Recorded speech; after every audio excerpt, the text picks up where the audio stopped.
Hi, I'm an old guy and I do maths. Our task today is to simplify this expression here, and you can see that I've already set this up so that it's easier for me to work on. There's a little bit of a backstory to this.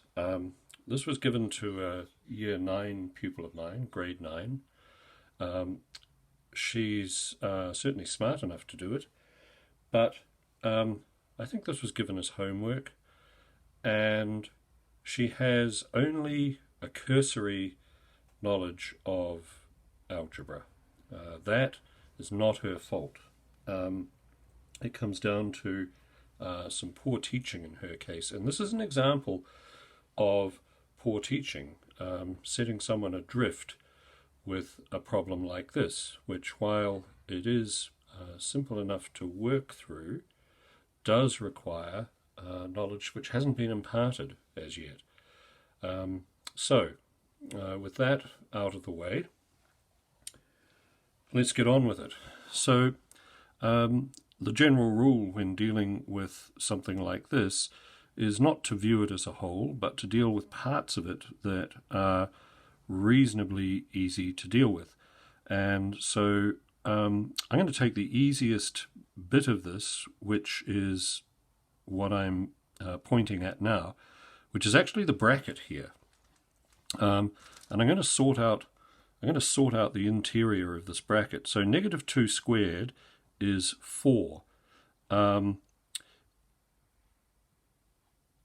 E we will leave, f squared we will leave, and we will go ahead and then square everything in the bracket. So what we get for our trouble is 16 e squared f to the power of 4. And that's going to be our denominator. So I'm just going to put this down the bottom of the page here. 16 e squared f to the power of 4. And we'll go to work on the numerator over here. Okay. Again, the rule says that we sort out anything in the bracket that we can.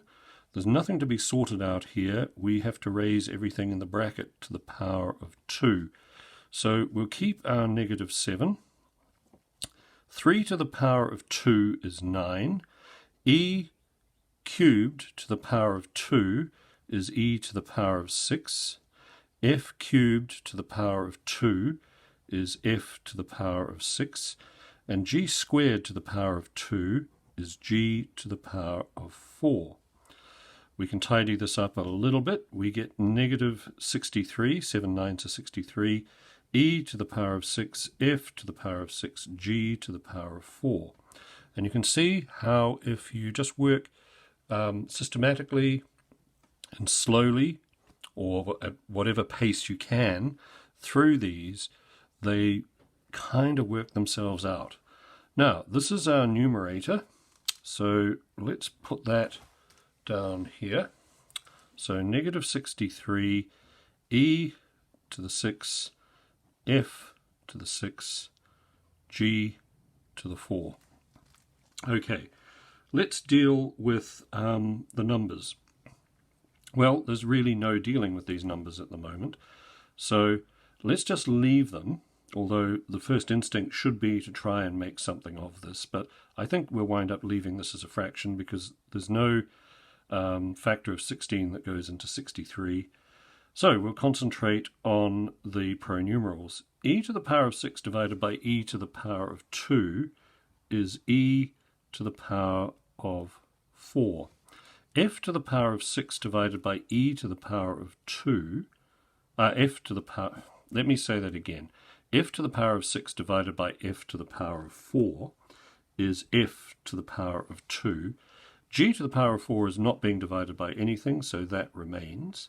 And now we will deal with these numbers. I think that rather than come up with some unpleasant decimal here, we're just going to leave it as is. That is our answer. And that is how you get it. Thank you very much for watching. If you found this useful, please like and subscribe. And don't be discouraged when you get given something that you feel you haven't been prepared for. It's not necessarily your fault. Thanks very much for watching. See you next time. Bye.